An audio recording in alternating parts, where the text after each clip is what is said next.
De ahí tenemos a los lisosomas. Los lisosomas son estas dos bolitas de aquí. Estas son pequeños sacos llenos de enzimas digestivas que ayudan a la nutrición celular. Estas están formadas adentro del aparato del Golgi. De ahí tenemos a las vacuolas. Las vacuolas no las puse por falta de espacio, pero les voy a explicar. Son muy numerosas y pequeñas. Su función es manejar los productos de desecho para mantener el equilibrio adentro y fuera de la célula. De ahí tenemos a los centriolos. Los centriolos es este. Los centriolos están formados por microtúbulos que estas son importantes en la reproducción celular.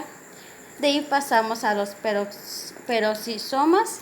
Los peroxisomas son organelos que están en las células animales que almacenan y transportan agua, desechos y muchas sustancias ingeridas y ayuda a la eliminación de toxinas intracelulares.